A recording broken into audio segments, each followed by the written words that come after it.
Welcome to Small Ship Cruise Talk, a show where we share insider tips and first-hand experiences about this outstanding, yet lesser-known form of travel.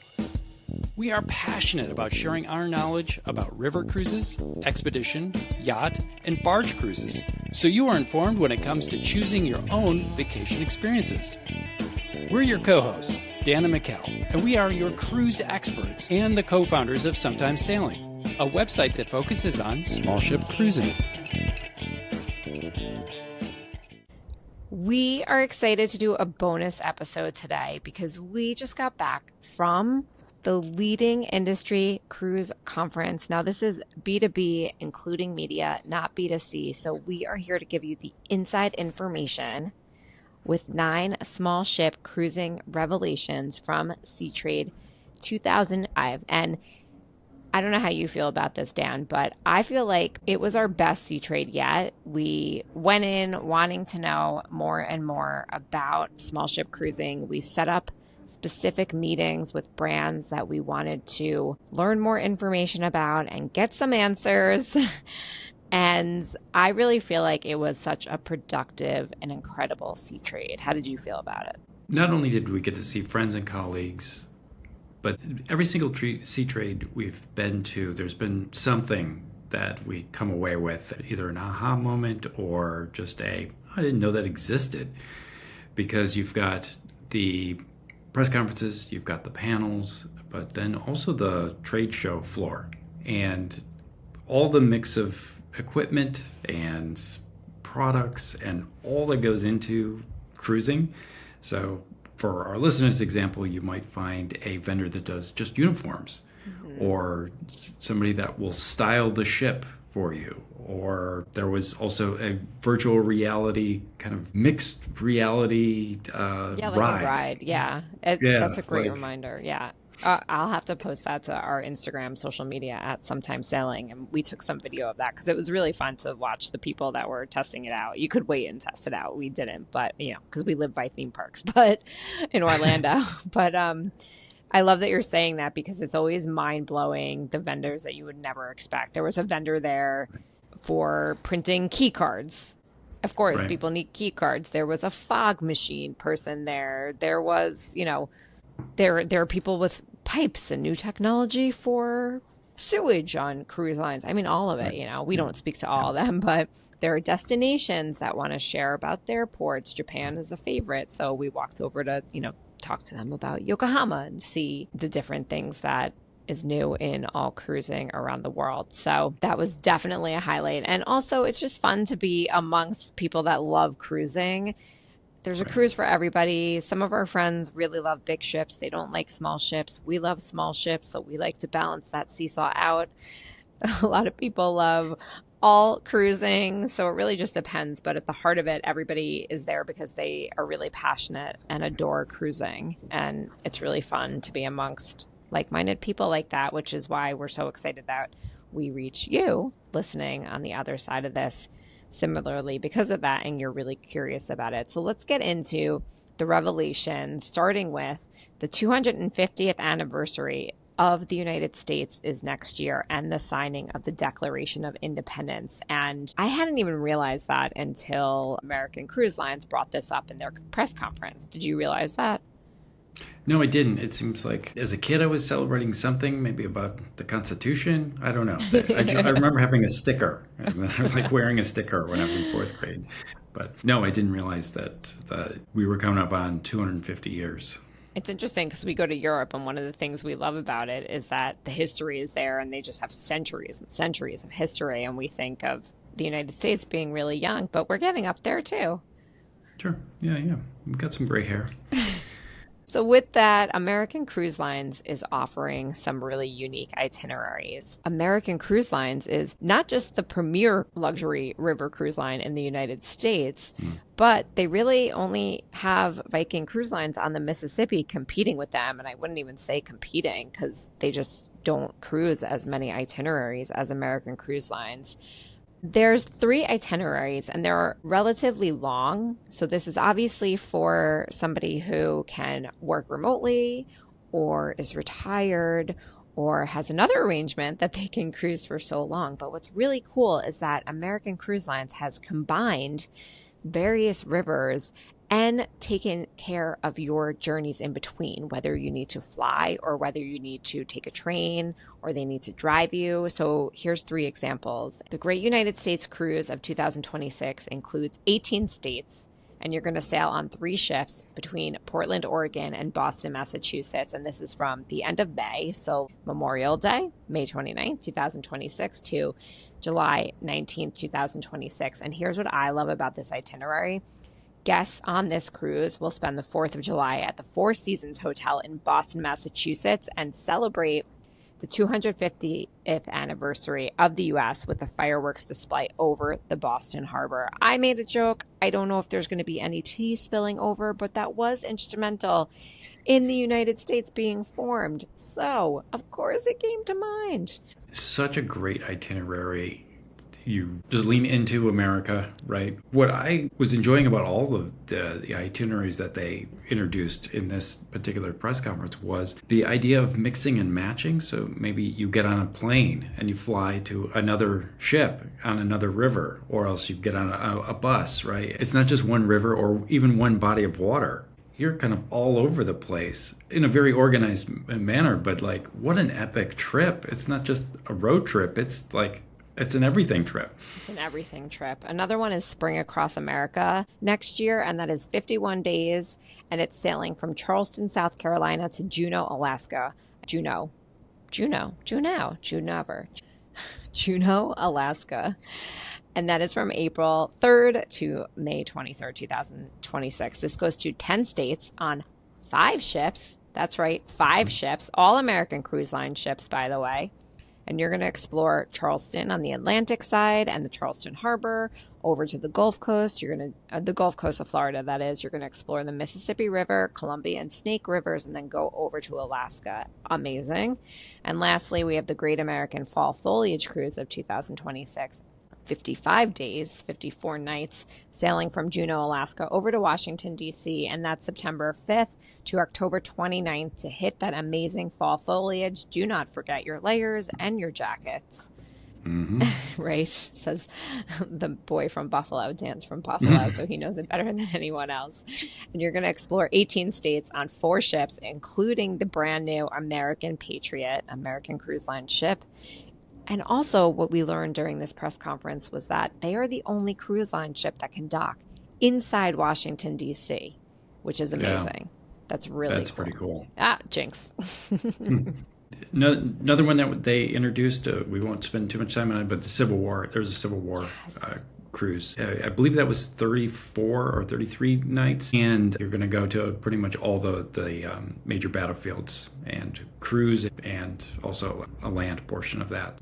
You're going deep, but if you're a Civil War junkie, like, that is totally epic. Yeah, epic, and such a part of forming the history of the United States. Yeah.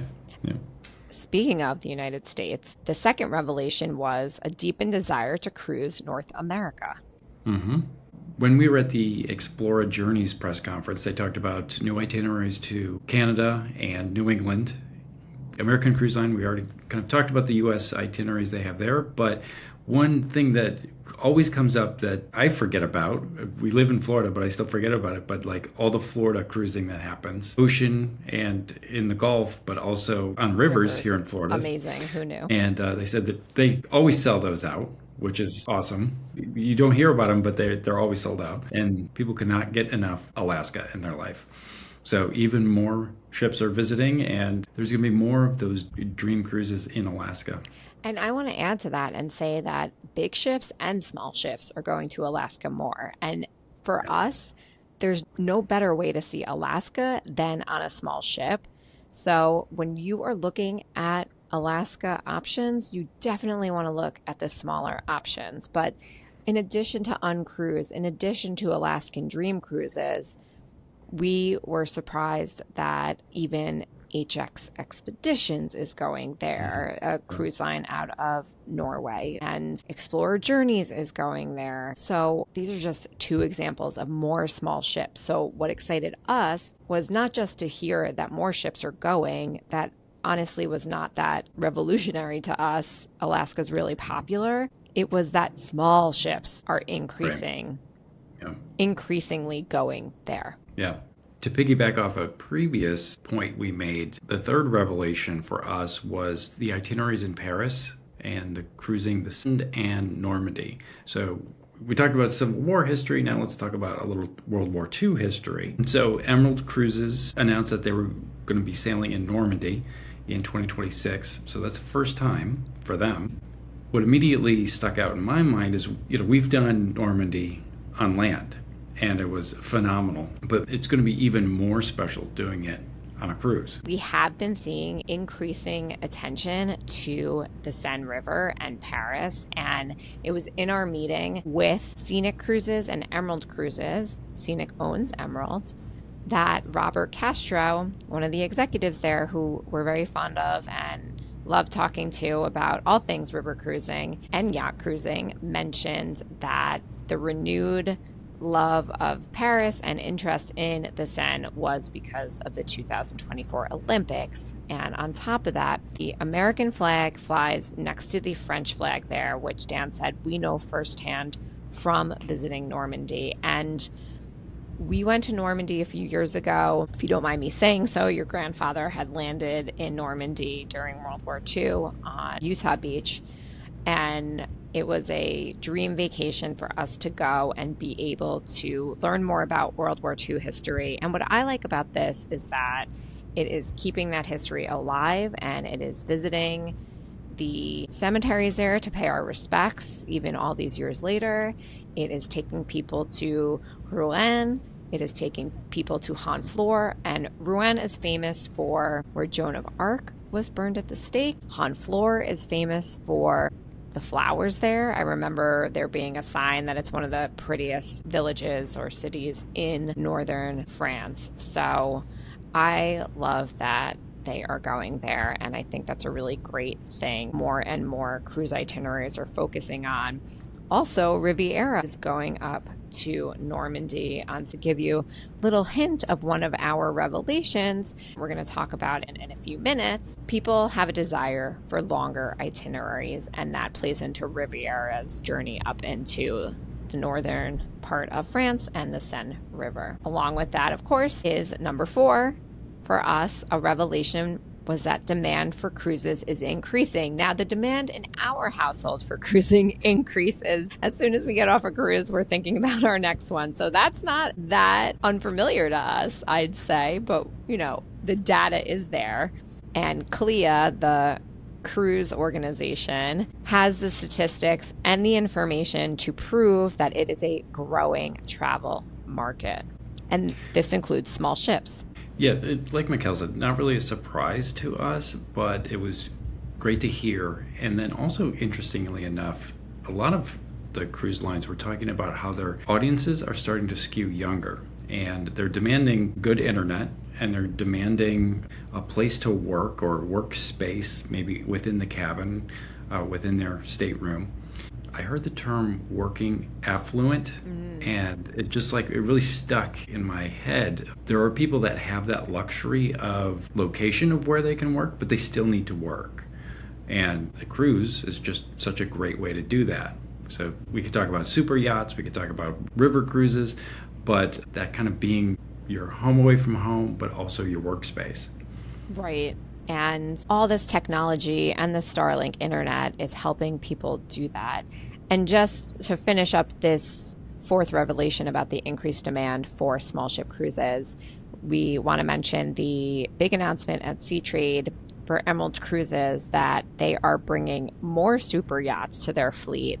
They have Emerald Kaya, which is not news, launching in 2026, but the news that's big is that they're adding 2 more super yachts. And what that says is it is definitely true that there's more demand for these types of luxury super yacht cruises. And in episode 6, we talked about budgeting for cruises and what to expect price point wise, and uncovered that river cruising and yacht cruising could be the same price. So if you think you want to go on a small ship and explore an area, don't forget about these luxury super yachts, especially from Emerald Cruises, that are bringing on more and more because the demand is so high. And that is just proof, if you don't believe us, that the data is there, that people are booking these types of vacations more and more. So not only do they want working affluent and their jobs and lifestyle allow them to be like that, like Dan said, but they want to cruise for longer and they want to do it on beautiful, luxurious super yachts, for example. So this brings us to point number 5, increased time on these ships.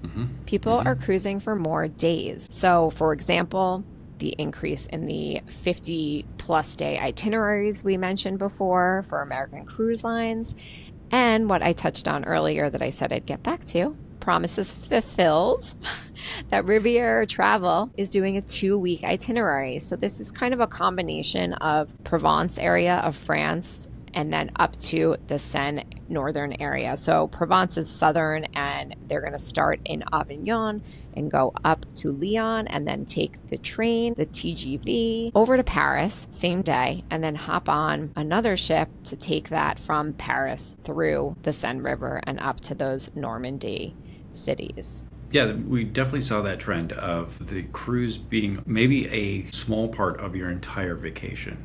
Mikkel always says, like, if we're gonna fly to Europe, like, why are we gonna go for 7 days? If you invest the time flying to a place, you're definitely gonna want to maximize your time there. A longer cruise is the way to do that. And that's to say that a longer cruise vacation encapsulates that. So whether you do the back-to-back cruise itineraries and that makes it longer, or you go with a cruise line like Riviera Travel that's now renamed themselves to include the travel portion to indicate to people that you can book, as Dan's saying, the pre and post tours through them, and to support the notion and the proof that people want to be away for longer. And thankfully remote jobs and whatever life circumstances allow people to do that.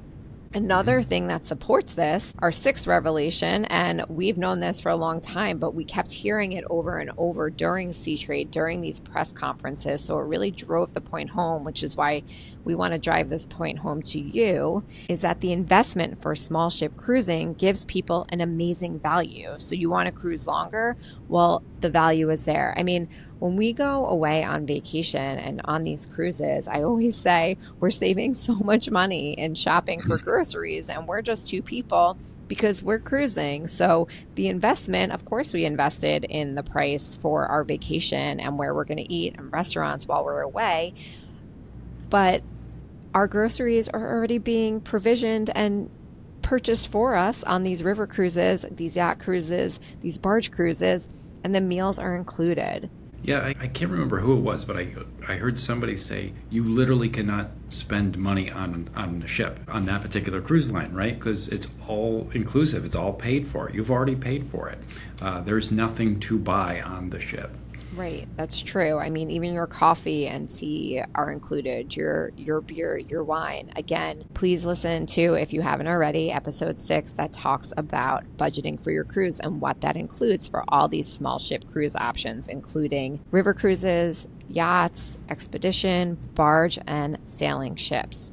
And in a lot of cases, for the value, for the money and your investment, it includes excursions, most cases, I would say, depending on the type of cruise. But then in some cases, it even includes airfare. So when you're comparing this to a land vacation, I would almost say it doesn't even hold a candle to the amazing value that small ship cruising gives people. Let's move on to our 7th and 8th revelation, which goes hand in hand. So with that, some luxury small ship cruise lines are focusing more on just really the ship itself being the star. And it kind of seems obvious when you think about it. It's like, of course, I'm going on a cruise. Why wouldn't the ship be the star? But the way these brands are approaching it, they look at it as they want that experience on board to be so magical that you may or may not even want to take an excursion. For example, at the Explora press conference, they were talking about just really the ship being so magical, so beautiful, so welcoming and inclusive that you don't want to get off.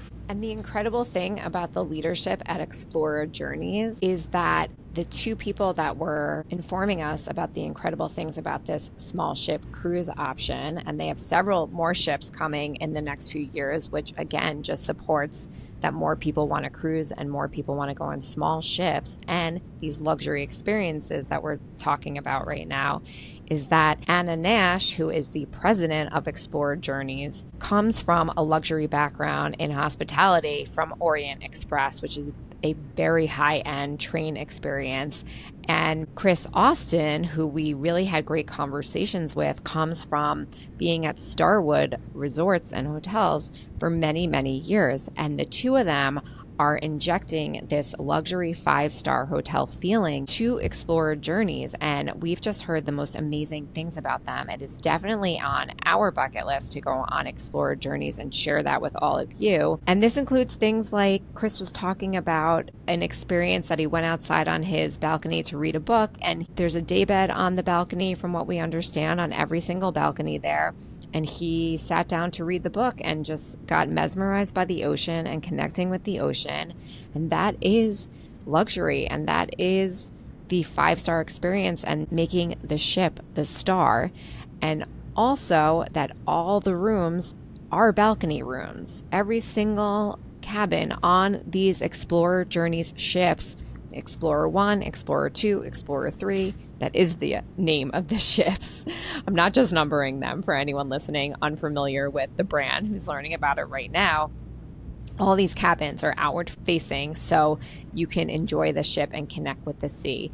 Explorer Journeys, they don't include excursions. You add the excursions because they know that not everybody wants to go on a ship and do the excursions. They want to work remotely. They want to cruise for longer. They want to connect multiple itineraries, which you can do with Explorer as well. And they want the Starlink internet, and they want to work from their desk, like Dan said, on the ship. And another thing that we said goes hand in hand with the ship as the star is that luxury is choice. And Dan, I'm going to let you kick off the conversation about this, because I know that you were really moved by this and what Chris said about luxury being choice. It seems like it's a theme at every Seatrade, and you listen to the panels with the luxury cruise lines on there, and everybody's trying to define what luxury is. And it feels like this year was the first time it clicked for me.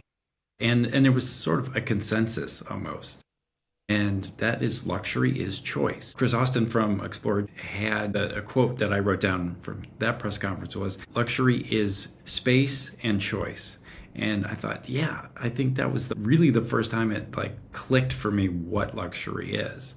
And that was also echoed in our conversations with CEO of Riverside Luxury Cruises, Jennifer Halbooth, and she was talking about it's really that choice. That's what makes it luxury. It's almost like you build your own luxury as you go along, and they just give you the tools to do that.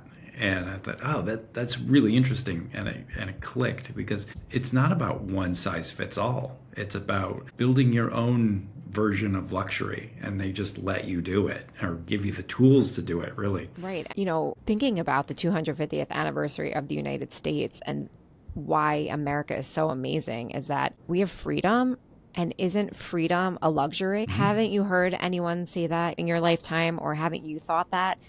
Luxury is freedom, and freedom of choice with these river cruise lines, these yacht cruise lines, these expedition cruise lines. And Jennifer Halbooth, as you were saying, was saying that they have a modular model of sorts for riverside luxury cruise itineraries, because it allows guests to choose their vacation length on a riverside ship. It allows them to choose if they want drinks or not. I've heard from several friends and colleagues that they've chosen to stop drinking recently. So what do you need to include alcohol if you're not going to drink it? This includes excursions and the choice to go on a bicycle or not if they have the bicycles, as Riverside does. So Jennifer and Chris, we appreciate them from two different cruise lines, two different types of ships, river versus luxury yacht cruising, but really just driving that point home and this revelation that luxury is choice. Rounding off, number 9, and this one is something we always are on the lookout for, and that is sustainability. It's always a topic at every Seatrade. how the cruise industry is very carefully monitored and watched, and they police themselves just because of how easy it is to get some bad press if something goes wrong on a cruise ship. Yeah, all the scrutiny. Yeah. And for this particular Seatrade, when we were walking the floor, we ran into Four Oceans and their booth.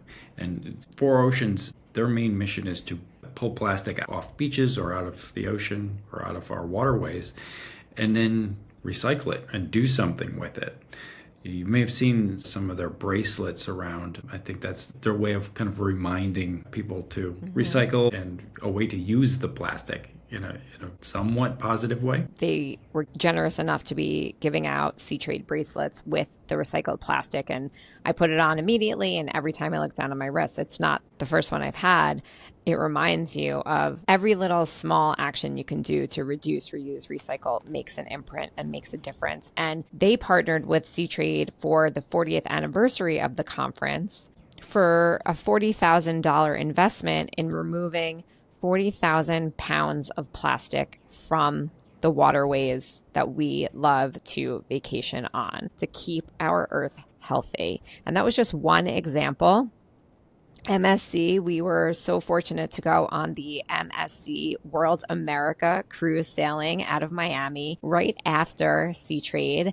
And we were blown away by the yacht club, but also blown away by their amazing recommitment again and again to the opening of Marine Conservation Center at Ocean Key. So this is a recommitment to MSC Foundation and helping to restore corals in the oceans. And then lastly, just as an example of sustainability remaining a top priority for cruising, HX Expeditions has even more plans in the works for hybrid battery-powered expedition ships. They are leading the cause to get to battery-powered ships and operations increasingly, and really are I would say, role model in that as far as cruise lines go for battery-powered operations. And with that, the ports have to commit to having battery power for them to plug into to recharge, just like battery powered cars do, just like a Volt plugs in and needs more energy. So the ports are definitely partners in that. But like Dan said, every year we hear about this, and it's not a sexy topic. It doesn't get the most clicks on websites. But to be honest, it's the most important topic, because if we don't take care of our Earth, then we're not going to have an Earth to live on. Yeah, well said. So that was Seatrade 2025. Incredible. We hope you learned something from this. If you don't already follow us, please hit that follow button. Give us a review if you feel inclined. We would really appreciate it. Share this with a friend. We would also appreciate that. And we hope that you are thinking about your next small ship cruise, and we can't wait to talk more about it in next week's episode on Wednesday. They are released every Wednesday. We will talk to you soon.